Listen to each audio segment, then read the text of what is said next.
ओम नमः सिद्धेभ्यः। मंगलमय मंगलकरण वीतराग विज्ञान नमो ताहि जाते भये अरहंतादि महान करि मंगल करि हो महाग्रंथ करण को काज जाते मिले समाज सब पावे निज पद राज। मोक्षमा प्रकाशक ग्रंथ पर हमारी चर्चा चल रही है।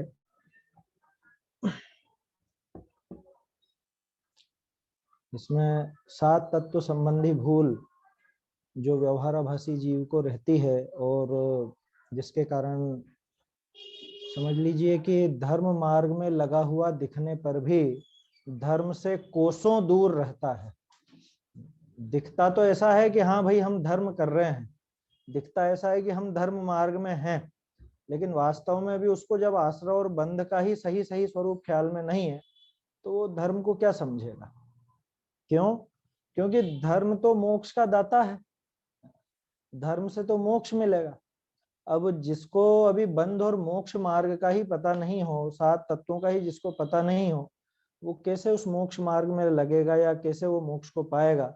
इसलिए ऊपर से भले ही धर्म मार्ग में लगा हुआ दिखता है, व्यवहार धर्म का आचरण करता हुआ नजर आता है, लेकिन पूरी तरह से वो सिर्फ उसका व्यवहाराभास है, व्यवहार धर्म भी सही से नहीं साधता। तो इस क्रम में हमने बंध तत्व संबंधी भूल तक की बात की थी, है ना। बंध तत्व का अन्यथा रूप, ये बात हो गई थी कल अपनी। अब आगे अपने को देखना संवर तत्व का अन्यथा रूप।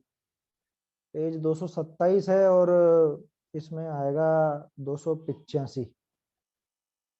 हाँ, हस्तलिखित में 285 आएगा। पहले थोड़ा सा इसमें अपन विचार करते हैं कि संवर तत्व का अन्यथा रूप जो है ना, ये वास्तव में आश्रव तत्व का अन्यथा रूप ही है।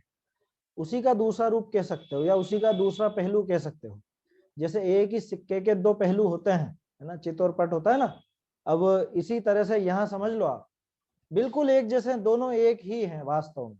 कैसे कह सकते हो आप एक ही हैं? बिल्कुल अपन तो एक एक लाइन की बात करें। जैसे दौलत राम जी ने कहा था, आश्रव तत्व संबंधी भूल क्या बताई थी? रागादि प्रकट ये दुख देन तिन ही को सेवत गिनत से, है ना। माने दुख के कारण कौन है? कि राग आदि कैसे हैं कि प्रकट दुख देने वाले हैं, और इनको ये क्या मानता है? सुख देने वाला मानता है। माने दुख के कारणों को सुख देने वाला मानता है, यही अर्थ निकला। इसको उल्टा कर दो, सुख के कारणों को दुख देने वाला मानता है। आत्म हित हेतु विराग ज्ञान ते लखे आपको कष्ट दान। हो गया ना बिल्कुल उल्टा, क्योंकि आश्रव का विरोधी संवर है ना। मतलब बिल्कुल प्रैक्टिकल बात है। आश्रव का उल्टा है ना संवर, संवर का उल्टा है आश्रव। तो आश्रव तत्व संबंधी भूल बोलो या संवर तत्व संबंधी भूल बोलो, एक ही बात है। उधर क्या था कि राग आदि ये प्रकट रूप से दुख देने वाले थे, है ना। राग आदि का उल्टा कौन? विराग, विरागता, वीतरागता। वो वीतरागता आत्मा के हित का हेतु थी, माने आत्मा को सुख देने वाली थी। वो ते लखे आपको कष्ट दान। दौलत राम जी ने जो लिखा ना, वो बिल्कुल एकदम आपको एक ही लाइन मिलेगी। आश्रव तत्व का अन्यथा रूप और संवर तत्व का अन्यथा रूप बिल्कुल एक ही चीज है। जो दुखदाई हैं उनको सुखदाई मान बैठा, जो सुखदाई हैं उनको दुखदाई मान बैठा। कौन थे दुखदाई? कि रागादि, उनमें भला मानता है। आया था ना, शुभाश्रव को तो भला मान रहा। देखो वहां जो बात थी वो रागादि, वो सबकी बात थी, लेकिन यहाँ टोडरमल जी ने सिर्फ शुभ की बात करी। क्यों? क्योंकि ये नया मिथ्यात्व है भाई। अनादि काल से वो रागादि भाव तो अच्छे लगते थे, खुद के जो भी भाव होते वो अच्छे लगते थे। अब इसने धर्म मार्ग में लगा है तो नया क्या ग्रहण करा कि नहीं नहीं, इसमें से ये जो अशुभ भाव है ये तो बुरे और शुभ भाव है ये भले। ये इसका नया ग्रहण किया हुआ मिथ्यात्व है, इसलिए अपन इसको ग्रहित मिथ्यात्व कहते हैं। अपन क्या कहते हैं? टोडरमल जी ने लिखा ये ग्रहित मिथ्यात्व है नया। आया समझ में? तो शुभ आश्रव को यानी शुभ भावों को भला मानता है, अशुभ भावों को बुरा मानता है, ये इसका आश्रव तत्व संबंधी भूल। ये कि यही संवर तत्व में आ जाएगी। संवर तत्व में अब पहले सामान्य भावना क्या थी कि जो वीतरागता है या ज्ञान है ना, वैराग्य और ज्ञान ये दुखदाई लगते हैं, ये तो एक सामान्य भावना। इसमें नया क्या ग्रहण किया, इसमें नया इसने ये ग्रहण किया कि इसने राग को संवर का कारण मान लिया। क्या मतलब, अभी दिखाएंगे टोडरमल जी यहाँ। वो जो शुभ राग चलता है ना, इसका शुभ भाव चलते हैं, उन शुभ भावों से इसने संवर मान लिया। शुभ भावों से संवर मानने के कारण क्या होगा कि असली संवर का तो पता ही नहीं चलेगा और शुभ भावों में संतुष्ट होकर के उन्हीं में वहीं पे रह जाएगा, मोक्ष नहीं जा पाए। संवर का जो फल होना चाहिए था मोक्ष, है ना, संवर से आगे बढ़ के निर्जरा और मोक्ष होता है, तो संवर का जो फल होना चाहिए था वो फल यहाँ पर नहीं मिलेगा। क्यों नहीं मिलेगा? क्योंकि जो असली संवर नहीं था उसने इसको असली संवर मान लिया। ये यहाँ ग्रहित मिथ्यात्व। अनादिकाल का अग्रहित मिथ्यात्व तो क्या था कि ज्ञान और वैराग्य बहुत बुरे लगते हैं, इसको बहुत कष्टदायी लगते हैं। अब यहाँ पे नया ग्रहण क्या किया कि नहीं नहीं, ये जो शुभ भाव हैं ये तो अच्छे हैं, शुभ भाव इनसे ये संवर मान ले, ये नया ग्रहण किया। तो अंतर समझ में आया अग्रहित और ग्रहित का। और वास्तव में तो आश्रव तत्व की भूल कहो या संवर तत्व की भूल कहो, एक ही है। क्यों कि दोनों विरोधी हैं, है ना। जैसा सीधा सा उदाहरण है, किसी बच्चे को अपन ने भेजा कि जाओ बाजार से नींबू ले आओ। अब वो नींबू की जगह मान लो आंवला ले आया, है ना। तो बोलो किसका ज्ञान नहीं है उसको? नींबू का ज्ञान नहीं कि आंवले का ज्ञान नहीं, कि उसको दोनों का ही ज्ञान नहीं है। क्यों कि अगर आंवले का भी ज्ञान होता तो कम से कम आंवला तो नहीं लाता, वो भले कुछ और चीज ले आता, है ना।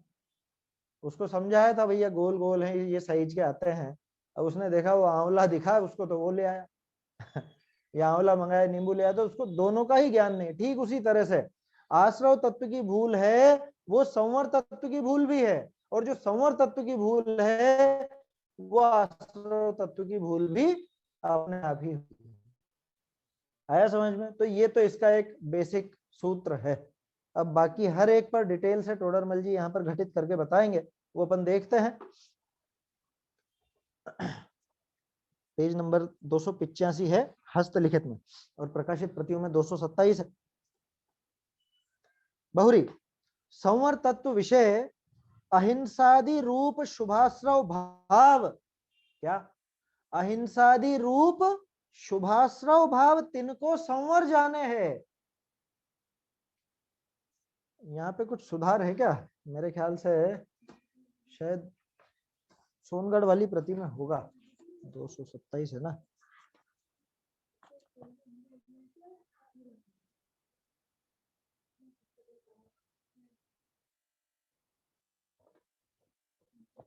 हाँ सोनगढ़ वाली प्रति में सुधार है, ये 228 पेज 228 पे आएगा सोनगढ़ वाली में, ऊपर से दूसरी पंक्ति, वहां सिर्फ जानता है लिखा है, संवर छूट गया, मूल शब्द ही छूट गया संवर। तो अगर किसी के पास वो प्रति हो तो उसमें सुधार कर लीजिएगा, संवर शब्द छूट गया है वहां पर। संवर तत्व में अहिंसादि रूप शुभाश्रव भावों को जानता है ऐसा लिखा है, जबकि संवर जानता है आएगा। चलिए देखते हैं क्या कह रहे हैं। बहुरी संवर तत्व विषय अहिंसादि रूप शुभाश्रव भाव तिनको संवर जाने हैं। सो एक कारण ते पुण्य बंध भी माने और संवर भी माने, सो बने नहीं बनता, वो ऐसा नहीं हो सकता। एक ही कारण से दो विपरीत कार्य कैसे होंगे? समझ में आ रही है बात? पहले तो अपन पहली लाइन पर विचार करें। अहिंसादि रूप शुभाश्रव भावों को संवर जानता है। अहिंसादि रूप माने दया, जो दया के परिणाम है ना उनको, अथवा अहिंसादि रूप में क्या लेंगे कि अहिंसादि महाव्रत, वो जो 28 मूल गुण आदि, क्योंकि उन्हीं की बात आने वाली है यहाँ पर। आगे गुप्ति समिति धर्म अनुप्रेक्षा परिचय जय चारित्र ये सब दिखाएंगे ना, तो मुनिराज के जो बाहरी आचरण नजर आता है उसी की बात आ रही है। तो अहिंसादि रूप माने दया आदि रूप अथवा अहिंसा महाव्रत आदि रूप उन शुभाश्रव भावों को, बोलो संवर होता है कि नहीं 28 मूल गुणों से? किसी से भी पूछ लो, सब कहेंगे हाँ हाँ 28 मूल गुण संवर के कारण। अरे यहाँ बताएंगे, अभी अच्छे से सिद्ध करेंगे इस प्रकरण के आखिर में टोडरमल जी कि ये जो 28 मूल गुण हैं ये शुभ भाव हैं, इसलिए पुण्य बंध का कारण है, आश्रव का कारण है, ये मोक्ष का कारण वास्तव में नहीं है। तो फिर उनको क्यों संवर का कारण कह देते हैं, क्यों धर्म कह देते हैं, ऐसा भी बताएंगे आगे, है ना। वो तो आगे प्रकरण आएगा, उस हिसाब से देखेंगे अपन। अभी तो पहले ये समझ लें कि इन शुभाश्रव भावों को संवर जानता है, माने कितनी बड़ी भारी भूल है। सोचो, दो विपरीत तत्व, आश्रव का विपरीत संवर, संवर का विपरीत आश्रव, है ना, दोनों विपरीत है ना। अब सोचो मैं उस आश्रव को ही संवर समझ लूं तो कितनी ज्यादा विपरीतता हो जाएगी। आश्रव को ही संवर समझ लिया, आश्रव जिनसे होता है उन्हीं भावों से मैंने संवर समझ लिया, ये कितनी कितनी विपरीतता है। सोचो, ये तो जीव को अजीव मानने जैसी भूल है ना, विपरीत है ना, बिल्कुल विपरीत। जैसे मिर्ची डालने से दूध मीठा हो जाएगा, हो जाएगा मिर्ची डालने से जैसे दूध मीठा नहीं होता, और अगर कोई ऐसा समझे कि मिर्ची डालूं खूब, 1 किलो 2 किलो मिर्ची तो डाल लूं जब तो हो ही जाएगा मीठा, है कि बिल्कुल भी होने वाला नहीं है। उसी तरह की ये भूल है कि वो जो आश्रव का भाव है ना, भले ही शुभ है, शुभ और अशुभ के झगड़े में नहीं पड़ रहे हैं अपन, अपन तो साफ बात कर रहे हैं कि वो आश्रव भाव है, उस आश्रव भाव से संवर नहीं हो सकता। कितना बढ़िया तर्क दिया है, एक ही कारण से पुण्य बंध भी माने। बोलो, वो शुभ भाव है ना, शुभ भाव से क्या होता है, पुण्य बंधता है कि पाप, खट से बोलेगा वो पुण्य बंधता है। अच्छा, पुण्य बंध होता है और इनसे मोक्ष भी हो जाता है? कि पुण्य बंध भी उससे ही, और उसी से संवर भी, या उसी से मोक्ष भी। कि मोक्ष की बात बीच में क्यों ला रहे हो, कि अरे संवर मोक्ष का कारण है, क्योंकि इसलिए मोक्ष की बात बीच में ला रहे हैं। संवर पूर्वक ही निर्जरा होती है असली, और संवर पूर्वक ही वो मोक्ष होता है। तो एक ही कारण से, जो कारण पुण्य बंध का होगा वो कारण पुण्य बंध के अभाव का तो नहीं हो सकता ना। जो कारण पुण्य के आने का कारण है वो पुण्य उनको बंध को मतलब आश्रय और बंध के रोकने का कारण तो नहीं होगा ना। क्योंकि संवर की परिभाषा तो आश्रव निरोधा संवर है। आश्रव का निरोध होना माने आश्रव होना रुक जाना, आश्रव आकर रुक जाना नहीं, आश्रव होना बंद हो गया माने अब आश्रव नहीं हो रहा, यही अर्थ होता है ना संवर का। तो जो आश्रव का कारण है वो संवर का कारण कैसे हो सकता है, वो नहीं हो सकता, कभी नहीं हो सकता 3 काल में। अब देखो प्रश्न, बहुत बढ़िया प्रश्न है, प्रकरण बहुत अच्छा है। यहाँ प्रश्न, जो मुनि के एक काल एक भाव हो है, तहा उनके बंध भी हो है और संवर निर्जरा भी हो है, सो कैसे है। ये साहब हमने तो पढ़ा है कि मुनिराज के उसी समय वो आश्रव बंध भी और उसी समय संवर निर्जरा भी है, और एक समय में तो एक ही भाव होता है ना, है? बोलो, एक समय में कितनी पर्याय होती है, एक समय में तो एक ही पर्याय होती है ना। एक गुण की तो एक ही होगी ना, वो बात मत लगा ना अनंत गुणों की अनंत हो जाती, एक गुण की तो एक ही पर्याय होगी। अब एक पर्याय होगी और वहां आश्रव भी हो रहा है बंध भी हो रहा है, ये नियम है कि नहीं, है। तो फिर वो कैसे है, ये प्रश्नकर्ता ने प्रश्न क्यों खड़ा किया, ये बात समझने की कोशिश कीजिए। पीछे क्या कहा था टोडरमल जी ने कि एक ही कारण से ये दोनों काम नहीं हो सकते, तो उसने प्रश्न खड़ा किया कि बोलो वहां भी तो एक कारण से दोनों काम हो रहे हैं ना, आश्रव बंध भी उससे ही हो रहा है, संवर निर्जरा भी उसी से हो रहा है, उसी समय संवर निर्जरा भी है, उसी समय आश्रव भी है या बंध भी है, तो एक ही तो कारण है ना वहां पे वो भाव जो है, क्योंकि एक समय में दो पर्याय तो होंगी नहीं। इसका जवाब बहुत सुंदर है। देखिए, ता का समाधान, वह भाव मिश्र रूप है, यहां भी कुछ सुधार है शायद। हाँ, ये सोनगढ़ वाली प्रति में ही है, 228 पेज पर छठी पंक्ति, उन्होंने भाव शब्द गायब हो गया है वहां से, है ना? वह मिश्र रूप है ऐसा लिखा है, तो वह भाव मिश्र रूप है ऐसा कर लीजिएगा, भाव जोड़ लीजिएगा जिनके पास सोनगढ़ वाली प्रति है। स्मारक वाली प्रति में तो सही है। क्या कह रहे हैं टोडरमल जी कि भैया वो जो भाव है ना जिसको तुम कह रहे हो एक ही पर्याय है, कि पर्याय वास्तव में एक ही है वो, लेकिन वो मिश्र रूप भाव है। इसको शायद हाँ, परमार्थ वचनिका में बनारसी दास जी की है ना परमार्थ वचनिका की चिट्ठी, उसमें उन्होंने समझा है बहुत अच्छे से। मिश्र रूप, और वो शुद्ध रूप, अशुद्ध रूप, मिश्र रूप, ये सारी चीजें वहां पे बताई। वह भाव मिश्र रूप है। कैसे मिश्र रूप है? कि किछु वीतराग भया है, किछु सराग रहा है। जे अंश वीतराग भय तिन करी संवर है, जे अंश सराग रहे तिन करी बंद है। कितनी सीधी सी बात है। अरे रोज का उदाहरण है अपना, गिलास भरते हैं ना अपन पानी का, मान लो आधा भरा, क्या कहेंगे? भरा है कि खाली है? कि आधा भरा है और आधा खाली है। इतनी सीधी सी बात है। लेकिन अपन क्या कहते हैं, कह रहे आधा ही क्यों भरा? यही बात करते हैं ना। दृष्टि किस पे जाती है? कि भरे हुए पे जाती है, जितना भरा उतना। आधा भरा और आधा खाली ऐसा होता है कि नहीं होता? एक ही समय में, उसी समय में वो गिलास आधा भरा भी है, उसी समय में आधा खाली भी है। ठीक उसी तरह से मुनिराज की जो प्रवृत्ति है, मुनिराज की जो पर्याय है, उसी समय वीतराग और सराग दोनों रूप है। कि ऐसा कैसे हो सकता है? कि ऐसा ऐसे होता है कि मुनिराज की वो जो प्रवृत्ति या वो जो पर्याय चल रही है, उसमें उस समय संज्वलन कषाय चौकड़ी का तो उदय है, उतना तो राग है, और 3 कषाय चौकड़ी का अभाव है, उतनी वीतरागता है। बात समझ में आई? कि भाई 3 कषाय चौकड़ी का अभाव हुआ या नहीं हुआ? 3 कषाय चौकड़ी का अभाव उस पर्याय में, एक ही पर्याय की बात कर रहे हैं अपन। वो जो एक ही पर्याय है मुनिराज की, चाहे आत्मलीनता की लो, चाहे बाहर में छठे गुणस्थान वाली पर्याय ले लो, कोई दिक्कत नहीं। उस एक ही पर्याय में 3 कषाय चौकड़ी का अभाव है या नहीं है? तो 3 कषाय चौकड़ी के रागादि का अभाव हुआ तो उतनी वीतरागता है या नहीं? कि है। तो जितनी वीतरागता है उतनी शुद्धि है। और एक कषाय चौकड़ी का वहां पर उदय है या नहीं? कि है। उतना राग है, उतना राग है तो उतनी अशुद्धता भी है। तो शुद्धता जितनी है उतना तो संवर का कारण मौजूद है, और अशुद्धता जितनी है उतना आश्रय और बंध का कारण मौजूद है। आया समझ में? बिल्कुल सीधी सी बात है, लेकिन लोग पता नहीं क्यों इसमें माथापच्ची करते हैं। अरे अभी तो वही समझ में नहीं आता लोगों को। 10 लक्षण धर्म बोलते हैं ना। कितने धर्म होते हैं? कितने धर्म होते हैं? 10 धर्म? कि 10 होते ही नहीं है। कि अच्छा एक धर्म की 10 पर्याय होती है, ऐसा? ये भी गलत। एक धर्म की 10 पर्याय नहीं होती। वो वीतरागता की एक ही पर्याय में वो 10 लक्षण गर्भित होते हैं। बोलो, वो जो वीतरागता की पर्याय है उसमें क्षमा है या नहीं?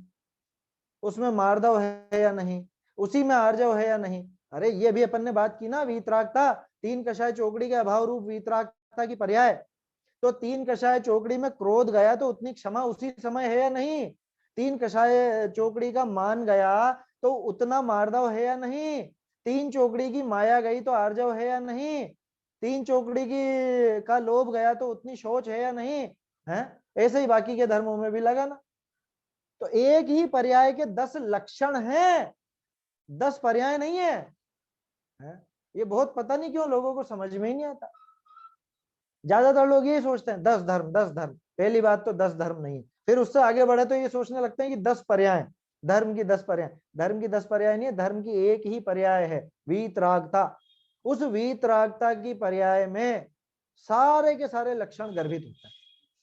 जैसे वो शक्कर का एक ही दाना है, एक ही दाना, 4 अलग अलग दाने नहीं लाया आप।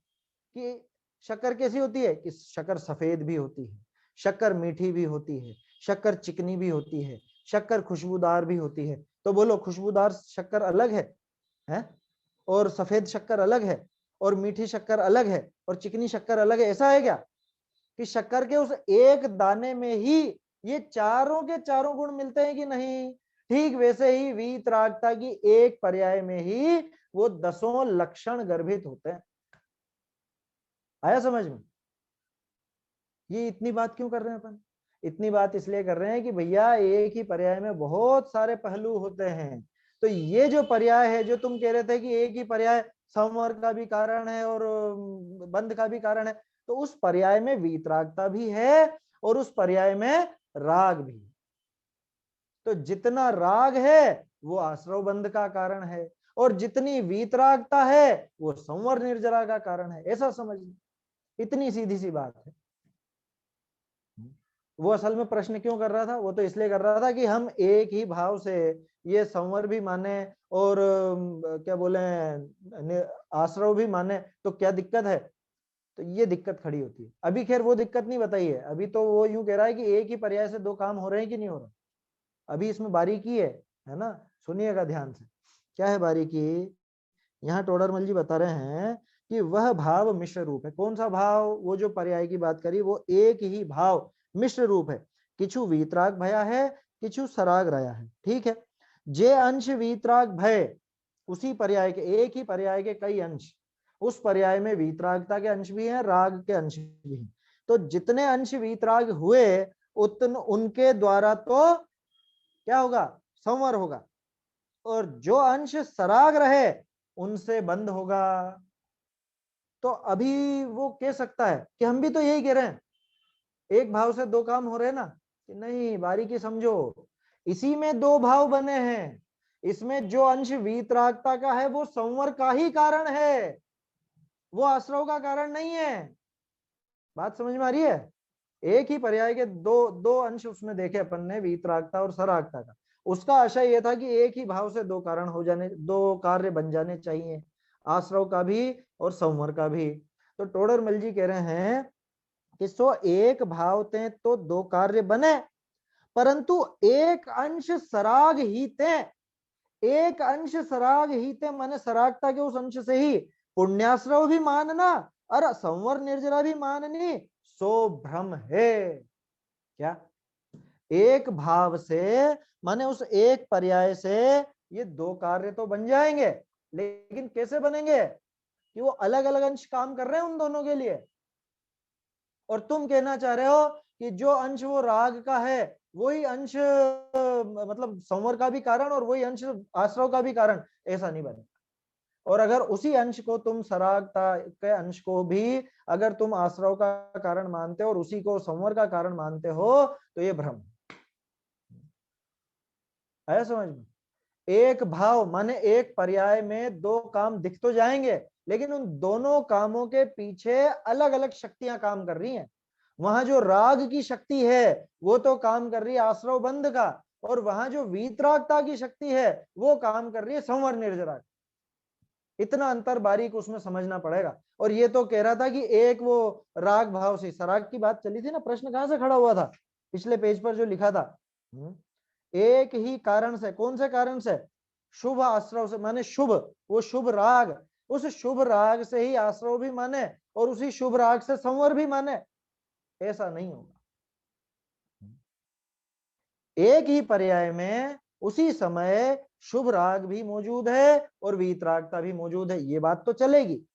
लेकिन वो वीतरागता आश्रव का भी कारण बने, संवर का भी कारण बने, ऐसा नहीं चलेगा। या वो सराग भाव आश्रव का भी कारण बन जाए और संवर का भी कारण बन जाए, ऐसा भी नहीं चलेगा।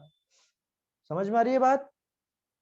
एक ही पर्याय में कई बातें हो जाती हैं, तो उनमें जो भी बातें हो रही है वो सब अलग अलग क्रिया को पैदा कर रही हैं। आया समझ में? उसी पर्याय में सारी चीजें हो रही है, उसी पर्याय में जो अलग अलग बातें हैं। राग है तो वो आश्रव बंध का जनक है, और वीतरागता है वो संवर और निर्जरा का ही जनक है। और ये गड़बड़ क्या कर रहा था? ये उस शुभाश्रव से माने शुभ भाव से, उस पर्याय में से शुभ अंश से ही, उसके शुभ राग से ही अथवा राग के अंश से ही संवर भी बता रहा था, जबकि टोडरमल जी ने वो तो नहीं कहा, उसकी तो साफ साफ मना की है। टोडरमल जी ने क्या मना की है? तो सिद्धांत की बात है, जो आचार्यों ने मना की उसी चीज को तो टोडरमल जी ने अपनी भाषा में समझाया है। देखो फिर से पढ़ता हूं, जे अंश वीतराग भय तिनी करी संवर है, और जे अंश सराग हैं तिनी करी बंध है। सो एक भावते तो दो कार्य बने, परंतु एक प्रशस्त राग, अपन ये नहीं कह रहे अप्रशस्त या अशुभ राग है तो प्रशस्त राग ही, लेकिन उस प्रशस्त राग ही ते पुण्याश्रव भी मानना और संवर निर्जरा भी माननी, सो भ्रम है। ऐसा मानना भ्रम है। आ रहा है समझ में? मिश्र भाव विषय भी, अब देखो बारीकी, मिश्र भाव विषय भी यह सरागता है यह विरागता है, ऐसी पहचानी सम्यक दृष्टि ही के होई।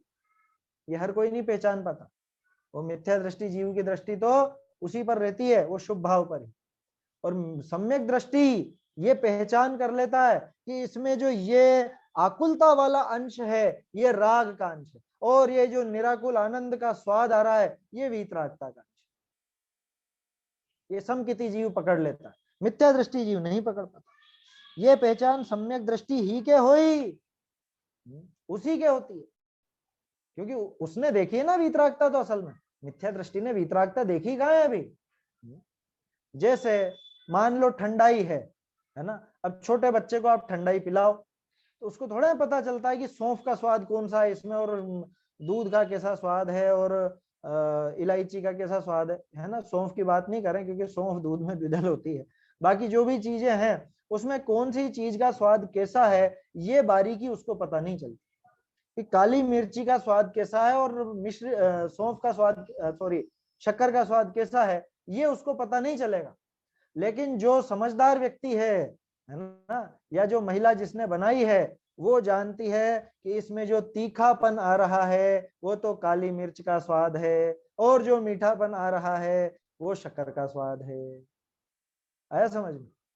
ऐसे ही समकिति जीव को ये पता चलता है कि ये जो वीतरागता की एक पर्याय नजर आ रही है, इस वीतरागता की पर्याय में भी अभी 3 कषाय चौकड़ी का जितना अभाव है ना, मतलब मुनिराज की बात कर रहे हैं अपन, 3 कषाय चौकड़ी का जो अभाव है उतना तो वीतरागता का अंश है, वो निराकुलता है, वो सुख। वो जो सुख का स्वाद आ रहा है वो समझते हैं कि हाँ ये वीतरागता। और वहां जो जितनी आकुलता मौजूद है संज्वलन की एक थोड़ी सी है, वो आकुलता है, वो दुख है, वो अलग स्वाद नजर आ जाता है। और ये अज्ञानी जैसे हाथी ईख घास को एक में कर खाता है, स्वाद कहाँ मीठा फीके का सबको साथ चबाता है, वैसी की वैसी स्थिति इसकी है। इसको पता ही नहीं है कि इसमें मिठास किसकी और तीखास किसकी। खैर इसमें तो बात दूसरी है, पहचान हो या नहीं हो, यहाँ तो गड़बड़ ये करता है कि वो तीखे स्वाद को भी मीठे का कारण समझ लेता। आया समझ में? कह रहे मैंने देखा था उनने काली मिर्ची डाली थी उसमें और बहुत अच्छी थी, मीठी मीठी थी, तो काली मिर्ची को ही मीठेपन का स्वाद समझ बैठा।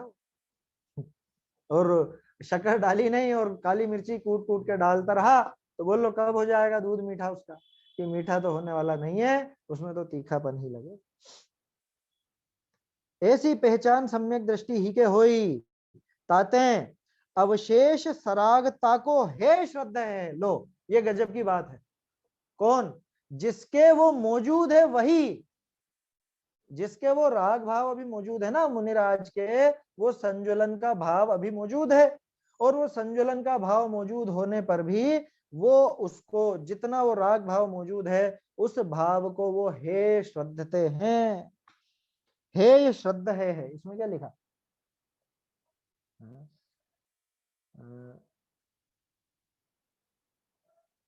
हाँ अवश्य हे रूप श्रद्धा करता है, ठीक है।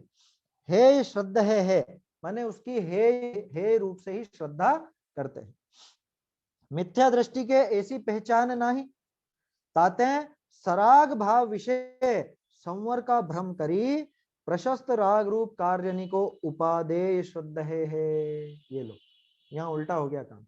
मिथ्या दृष्टि को भिन्नता मालूम नहीं पड़ती तो वो क्या करता है कि वो जो सराग भाव थे, वो जितनी सरागता मौजूद थी उसी में संवर का भ्रम करके उसको संवर का कारण समझ के, और अब जब वो संवर का कारण दिखेगा तो क्या कहूंगा मैं उसको, कह रहे हाँ हाँ उपादेय है। तो गड़बड़ ये नहीं है कि वो सराग रूप भाव को उपादेय मानता है, गड़बड़ तो ये है कि उसको संवर का कारण मानता है। क्योंकि देखो इतनी तो समझ आ गई है कि हमको तो संवर निर्जरा करनी है। अब जिसको संवर का कारण समझेगा उसको उपादेय समझेगा ही समझेगा। बात समझ में आ रही है? तो उसने उस सराग भाव को, उस शुभ राग को संवर का कारण समझा, तो कोई बड़ी बात नहीं कि उसने उसको उपादेय भी समझा, क्योंकि उपादेय तो फिर उसको मानना ही था।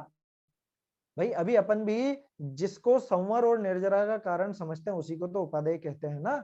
उसने इसको संवर का और निर्जरा का कारण समझा तो इसलिए उसने उसको उपादेय कर लिया।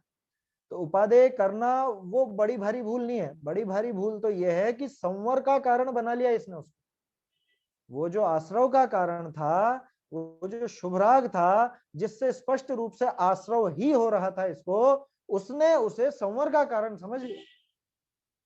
और संवर का कारण माना है तो उपादेय पना तो अपने आप आएगा, क्योंकि धर्म मार्ग में लगा हुआ जीव है ना, है? उसे तो ये लगता है मैं धर्म मार्ग में आगे बढ़ रहा हूं, तो उसकी दृष्टि में फिर वो उपादेय बनेगा ही बनेगा। बहुरी सिद्धांत विषय है, गुप्ती समिति धर्म अनुप्रेक्षा परिचय जय चारित्र इन करी संवर हो है, ऐसा कहा है। सो इनको भी यथार्थ न श्रद्धा है। कैसे सो कहिए। अब देखो, आश्रव तत्व की बात जब करी थी अपन ने, उसके अंदर बताया था टोडरमल जी ने आश्रव के जो कारण थे कौन थे, मिथ्यात्व, अविरति, प्रमाद, कषाय योग। उनमें प्रमाद को छोड़ के बाकी चार की चर्चा की। तो आश्रव में भूल पड़ी है, उसका कारण है कि आश्रव के कारणों में भी भूल पड़ी। ठीक वैसे ही संवर संबंधी भूल पड़ी है तो उसका कारण है कि संवर के कारणों संबंधी भूल भी पड़ी है। अब शास्त्र में संवर के कारण किनको बताया, गुप्ती धनुप्रेक परिचय जय चारित्र, ऐसा है ना सूत्र, स गुप्ती समिति धर्म अनुप्रेक्षा परिचय जय चारित्र। तो उन सबको संवर का कारण बताया। अब इसके दिमाग में वो गुप्ती समिति आदि का स्वरूप भी विपरीत ही चल रहा है, तो फल स्वरूप संवर संवर के संबंध में भी विपरीत ही चलेगा, 100% विपरीत चलेगा। क्योंकि ऐसी विपरीतता तभी संभव है, कार्य में विपरीतता तभी संभव है जब कारण संबंधी विपरीतता भी पड़ी हुई है ना। तो अब टोडरमल जी एक एक की बारीक बात बताएंगे। अभी तो सामान्य रूप से ये वर्णन हो गया, सामान्य रूप से तो ये दिखा दिया कि जो संवर के कारण थे, सॉरी जो आश्रव के कारण थे, उन्हीं को ये संवर का कारण मान बैठा। फलस्वरूप संवर के असली कारण तो इसको पता ही नहीं चला। वो वीतरागता पर तो दृष्टि जानी ही नहीं है। क्यों नहीं जानी, क्योंकि जब शुभ राग को ही इसने उपादेय मान लिया तो वीतरागता को कौन पूछे। उस सराग भाव को ही जब अच्छा मान लिया तो वीतरागता कैसे सुहाएगी। आया समझ में। चलिए देखते हैं एक एक को। ये बातें आपको बिल्कुल वैसी ध्यान आएंगी जैसी आश्रव के कारणों में देखी थी ना अपन। आश्रव के कारणों के संबंध में जैसी विपरीतता पड़ी थी, वैसी की वैसी बातें यहाँ पर आने वाली हैं। योग की बात वहां की थी अपन ने, वो की वही बात यहाँ गुप्ती में लगा लीजिए। वहां योग के संबंध में जो विपरीतता, वो की वही विपरीतता गुप्ती के संबंध में। सबसे पहला नाम ही गुप्ती का है। देखिए कैसे है, सो कहिए है, बाह्य मन वचन काय की चेष्टा मेटे, पाप चिंतवन न करे, मौन धरे, गमन आदि न करे, सो गुप्ती माने है। लो, ये गुप्ती संबंधी इसकी विपरीतता। कैसी विपरीतता, कि बाह्य मन वचन काय की चेष्टा मेटे, माने मेटने पर, बाहर में हमने रोक लिया साहब। कैसे रोक लिया, गमन आदि नहीं करेंगे, ये काय की चेष्टा रुक गई। मौन, बिल्कुल मौन होकर के बैठ जाऊंगा, ये वचन की चेष्टा रुक गई। और पाप चिंतन नहीं करूंगा, ये यहाँ थोड़ा सा पेच है, क्योंकि अब इसके दिमाग में ये नहीं बैठता मन को शांत कैसे करें। एक काम करो, मन में अपन है ना खोटे भाव मत लाओ, बुरे भाव मत लाओ, पाप रूप चिंतवन मत करो। तो पाप रूप चिंतवन नहीं करना, उसी का नाम इसने समझ लिया कि हाँ हो गई गुप्ती, योगों को जीत लिया हमने। योगों की बात आई थी ना आश्रव संबंधी, है आश्रव वाले प्रकरण में, तो वो की वही बात है। यहाँ क्या करता है, बाहरी चेष्टा सिर्फ रोकता है और सोचता है गुप्ती हो गई। देखो यहाँ तो, हाँ यही आएगा, सो यहाँ तो मन विषय भक्ति आदि रूप प्रशस्त राग करी नाना विकल्प हो है। मन में जो शुभ भाव चल रहे हैं, उन शुभ भावों में विकल्प है या नहीं। गुप्ती किसका नाम है, गुप्ती तो पूरी तरह से विश्राम हो जाने का नाम है। पूरी तरह से विश्राम पा जावे जहां पे मन वचन काय की चेष्टा। तो बोलो विश्राम कहाँ हुआ, यहाँ तो शुभ भाव चल रहे हैं ना, यहाँ तो भक्ति चल रही है ना, पाप की तो नहीं चल रही है। तो अपन मानते हैं कि पाप रूप चिंतवन तो नहीं है, लेकिन वो पुण्य रूप जो चिंतवन है उसे गुप्ती कैसे कहें। क्यों, क्योंकि गुप्ती में तो प्रवृत्ति का निषेध है और ये तो शुभ प्रवृत्ति है। बात समझ में आ रही है? ये जो शुभ भाव है, भक्ति है, किसी के भक्ति का भाव पड़ा हुआ है, ये प्रवृत्ति रूप है या निवृत्ति रूप है? ये प्रवृत्ति रूप है, 100% प्रवृत्ति रूप।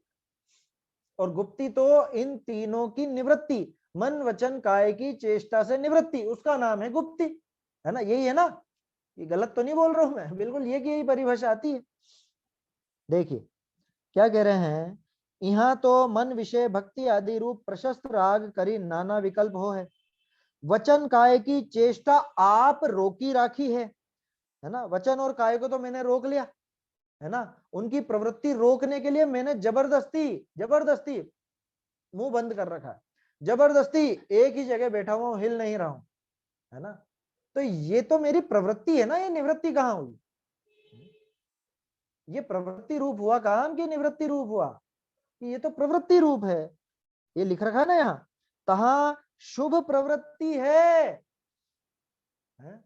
वचन से ये चेष्टा नहीं कर रहा, काय से ये चेष्टा नहीं कर रहा, जान करके इनको रोक रखा है। अब मन तो रुकता है नहीं इससे, क्योंकि अभी आत्मलीनता तो आती नहीं है इसको, है ना? मन रुका नहीं तो क्या करा कि पाप से रोक करके पुण्य में लगा लिया। तो ये सारे के सारे तो शुभ प्रवृत्ति है।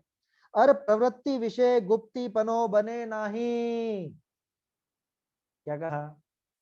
प्रवृत्ति में गुप्तीपना बनता ही नहीं है। ताते वीतराग भाव भय जहां मन वचन काय की चेष्टा न होए सो ही सांची गुप्ती है। टोडरमल जी की विशेषता है इसमें, ये जो पूरे 6 चीजें दिखाएंगे ना, इसमें उसने क्या विपरीतता करी वो भी दिखाएंगे, और असली परिभाषा क्या है वो भी दिखाएंगे। तो असली तो आखिर में दिखा देते हैं टोडरमल जी। क्या लिखा? वीतराग भाव होने पर। अब ये वीतराग भाव कहां से होगा कि भाई जब आत्मलीन हुआ उस समय काय की कोई प्रवृत्ति दिख रही है क्या कि नहीं दिख रही, वचन की कोई प्रवृत्ति दिख रही है क्या कि नहीं दिख रही, और मन की कि मन भी विश्राम पा गया, न तो अशुभ न शुभ किसी भी प्रकार का भाव वहां पे नहीं हो रहा है। क्यों? क्योंकि वो जो चारित्र है, लीनता जो काम करता है, वो लीनता अभी आत्मा में है, तो न शुभ है न अशुभ है, दोनों ही नहीं है। शुभ अशुभ दोनों छूट करके शुद्ध में प्रवृत्ति चल रही है। तो ऐसी प्रवृत्ति, कैसी? निवृत्ति रूप प्रवृत्ति इस गुप्ती में होती है। अब इसकी गड़बड़ क्या थी? ये तो उस शुभ प्रवृत्ति को ही गुप्ती मानता है, जबकि साफ साफ कहा टोडरमल जी ने, ये प्रवृत्ति विषय गुप्तीपनो बने नहीं। तो कहां बनेगा, कैसे बनेगा? कि वीतराग भाव होने पर जहां मन वचन काय की चेष्टा न होए, न करे नहीं, न होए, क्योंकि गुप्ती कभी करी ही नहीं जाती। ये सबसे बड़ी बात है। गुप्ती तो अपने आप होती है। कैसे? कैसे होती है? कि ये आत्मलीनता करता है और उधर अपने आप वो सारी प्रवृत्तियां रुक जाती हैं, है ना? सारी प्रवृत्तियां सिमट जाती हैं, समाप्त हो जाती हैं। न मन की प्रवृत्ति चलती है, न वचन काय की प्रवृत्ति चलती है, अपने आप ही। उसका नाम है गुप्ती। थोड़े दिन पहले भी अपन ने बात की थी, ये तीनों अलग अलग नहीं होती हैं कभी भी, तीनों एक साथ ही होती हैं। इधर आत्मलीनता होती है तो शरीर की चेष्टा रुक गई, उसको नाम दे देते हैं काय गुप्ती। वचन की चेष्टा रुक गई, उसको नाम दे देते हैं वचन गुप्ती। और मन की चेष्टा रुक गई, उसका नाम दे देते हैं मनोगुप्ती। ऐसे कोई सोचे कि मैं अभी मनोगुप्ती कर लूं और वचन काय की भले मत हो, या कोई सोचे कि मैं अभी काय गुप्ती तो कर लूं, वचन गुप्ती और मनोगुप्ती भले ना हो तो ना हो। ऐसा कभी भी नहीं होता। ये तीनों गुप्तियां साथ साथ ही होती है, क्योंकि तीनों पर रोक एक ही साथ लगती है, अलग अलग नहीं लगा सकते। आया समझ में? तीनों पर एक साथ रोक लगती है। क्या कहा? वीतराग भाव भय, माने वीतराग भाव होने पर जहां मन वचन काय की चेष्टा न होए, जहां पे मन वचन काय की चेष्टा अपने आप ही रुक जाए, बंद हो जाए, सो ही सांची गुप्ती है। उसी का नाम सच्ची गुप्ती है, उसे गुप्ती कहते हैं।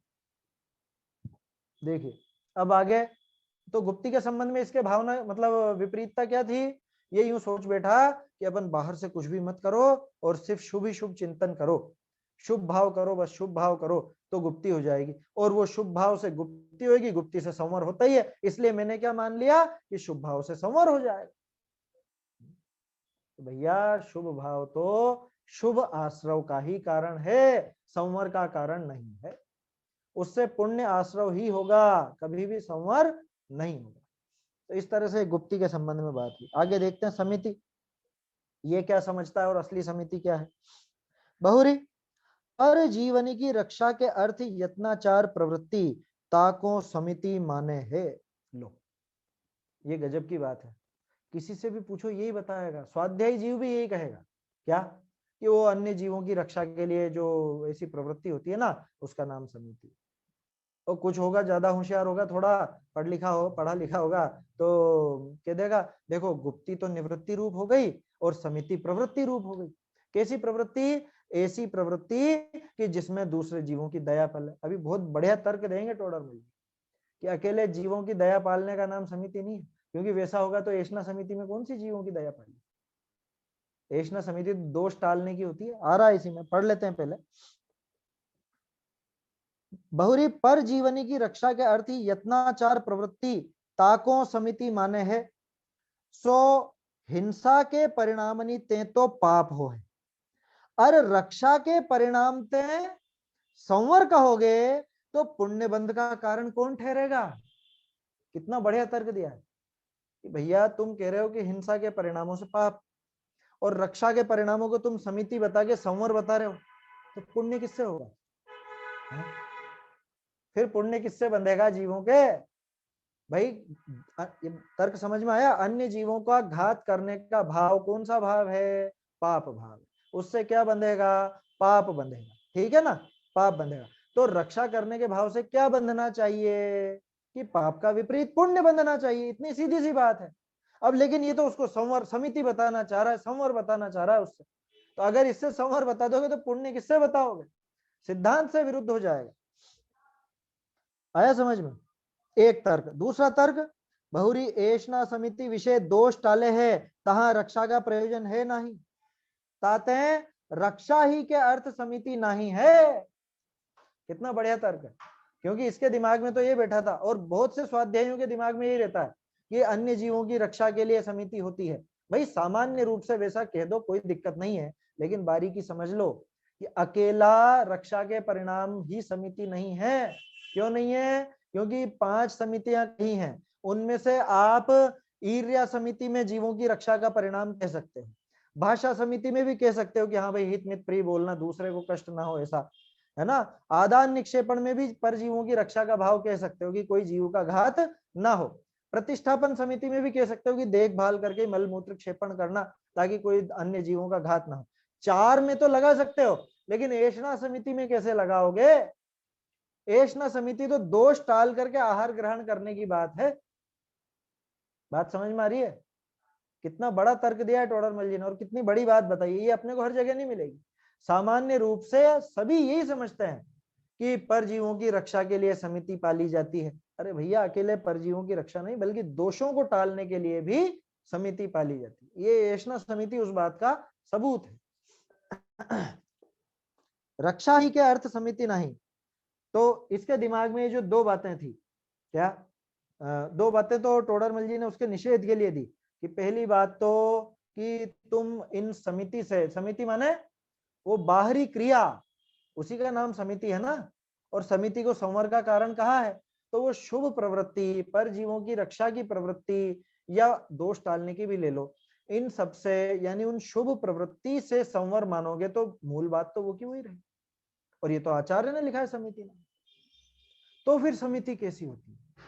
क्योंकि समिति तो प्रवृत्ति रूप ही कहा ना। अभी थोड़ी देर पहले मैंने कहा था ना, थोड़ा बहुत पढ़ लिख लें तो क्या कहने लगते हैं अपन कि गुप्ती तो निवृत्ति रूप है और समिति प्रवृत्ति रूप है, माने बाहर की क्रिया दिखेगी समिति में। अब टोडरमल जी यहाँ बारीकी बता रहे कि समिति वास्तव में कैसे होती है। तो समिति कैसे हो है? मुनि निके वीतराग, एक मिनट, मुनि निके किंचित किंचित राग भय गमन आदि क्रिया हो है। मुनियों के थोड़ा बहुत राग रहता है, संजुलन का रहता है ना, संजुलन का शायद, तो गमन आदि क्रिया, अब आदि में पांचों लगा लेना, गमन करना, बोलना, या आहार लेना, या कोई वस्तु उठाना या रखना, या मल मूत्र त्याग का भाव भी आता ही। तो ये सारी क्रियाएं होती हैं। तहा तीन क्रियानि विषय अति आसक्तता के अभाव ते प्रमाद रूप प्रवृत्ति न हो है। प्रमाद रूप प्रवृत्ति नहीं होती। बहुरी और जीवनी को दुखी करी अपना गमन आदि प्रयोजन न साधे है, ताते स्वयमेव ही दया पले है, ऐसे सांची समिति। लो, काम वो का वही हो रहा है, लेकिन दृष्टिकोण कितना बदल गया।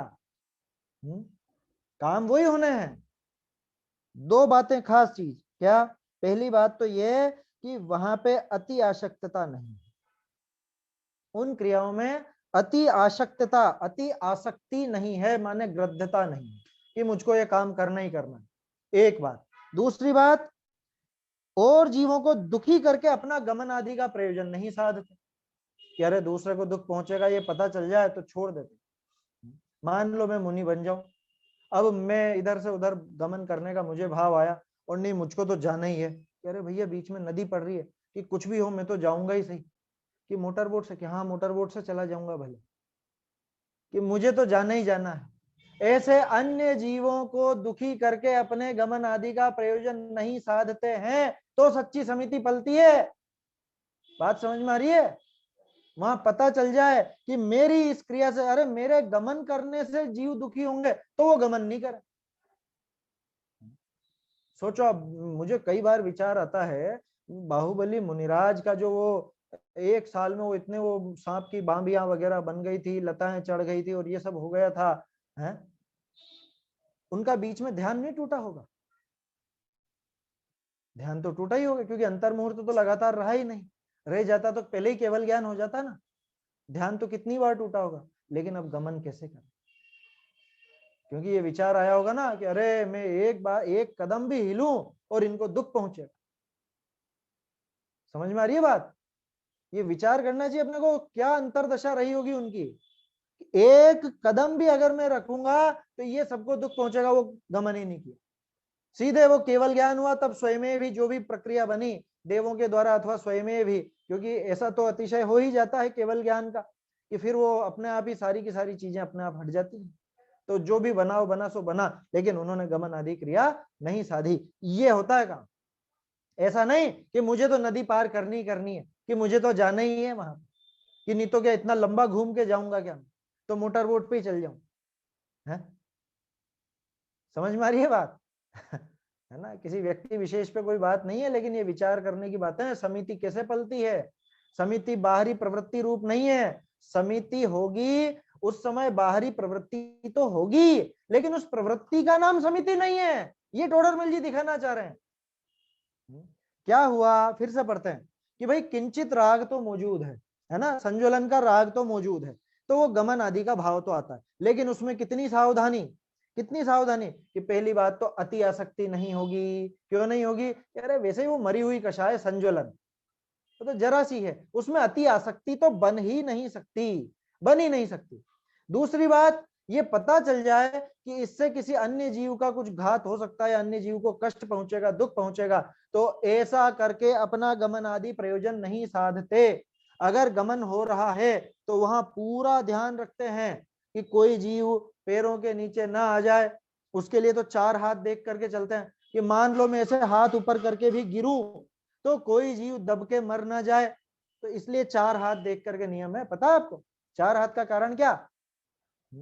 अपना शरीर होता है, अपने हाथ से 3.5 हाथ प्रमाण। आया समझ में? 3.5 इस ही हूठ हाथ देवल में आत्म देव विराजे, ऐसा करके आता है भजन।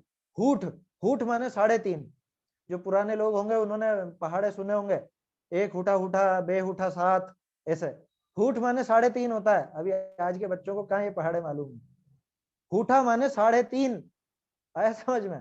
3.5 का भी पहाड़ा हुआ करता था पहले के जमाने में। तो ये जो अपना शरीर है ये हूठ रूप देवल है, यानी 3.5 हाथ का देवल है, ये मंदिर है 3.5 हाथ का, इसमें आत्म देव विराजता, ऐसा भजन में आता है। तो 3.5 हाथ तो खुद, और ऐसे मान लो हाथ ऊंचा करके गिरा तो आधा हाथ और जोड़ लो। आया समझ में? कितना हो गया? 4 हाथ। तो मान लो कभी बेहोश होकर के एकदम अनचीते में ऐसे गिरे आगे, तो 4 हाथ तक की जमीन उन्होंने देख चुके हैं वो। इस वजह से 4 हाथ तक तो उनके माध्यम से किसी जीव का घात नहीं हुआ। ये भावना है 4 हाथ की, आपको पता है ये भावना होती है। और वो जो आर्यिकाओं से और 7 हाथ की भावना है, वहां क्या है कि 3.5 हाथ खुद के, 3.5 हाथ सामने वाली के अथवा सामने वाले के, ऐसे 7 हाथ का, कि यूं गिर भी जाए और वो भी गिर जाए तो भी टच ना हो। ये 7 हाथ दूर रहने का कारण यह है। कभी विचार करना चाहिए क्यों ये 7 हाथ का कारण क्या, 4 हाथ देखने का कारण क्या ये होता है। समझ में आई बात, ऐसा है उसके पीछे। तो क्या कह रहे हैं, गमन आदि क्रिया होगी, क्यों होगी, क्योंकि अभी इतना राग मौजूद है। गमन भी होगा, भोजन भी होगा, और वस्तुएं उठाई रखी भी जाएंगी, मल आदि त्याग भी होगा, लेकिन अति आसक्ति नहीं है, एक बात। दूसरी बात, अन्य जीव को कष्ट बिल्कुल भी नहीं देना चाहते, अन्य जीवों को कष्ट देकर अपना गमन आदि प्रयोजन नहीं साधते, तो अपने आप ही दया पलती है। अपने आप, वो अपने आप जो दया पली ना, उसका नाम है समिति, ना कि गमन करने का नाम समिति। वो जो दया स्वयं में पली, उनका भाव ऐसा नहीं था। उनका भाव तो इतना था कि एक तो अति आसक्ति का भाव, दूसरा अन्य को कष्ट नहीं देना है, इतना भाव, उससे अपने आप ही समिति पलती है। अब बोलो क्रिया वो की वही हो रही है, लेकिन दृष्टिकोण कितना बदल गया। और हम तो क्या समझते हैं कि ऐसे गमन करने का नाम ईर्ष्या समिति, ऐसे बोलने का नाम भाषा समिति, जबकि वो गमन करने या बोलने इत्यादि का नाम नहीं है समिति। उसमें स्वयमेव ही जो वो वीतरागता दिख रही है, जो राग का अभाव है, उसका नाम समिति, वो संवर का कारण है। नहीं तो सोचो आप, बाहरी क्रिया संवर का कारण हो जाएगी क्या? आया समझ में? तो ये इसमें बारीक बात है, ये टोडरमल जी की देन है, नहीं तो कौन समझाए ये बात। देखिए समय हो गया है अपना, गुप्ती और समिति की बात अपन ने करी यहाँ पर। आगे अभी धर्म, अनुप्रेक्षा, परिचय, चारित्र, ये सब बातें आएंगी, उनकी चर्चा फिर अपन कल करेंगे। निज निधि निज में बताई, यह अनंत उपकार है, इसके लिए जिन वाणी माँ को वंदना 100 बार है, वंदना 100 बार है।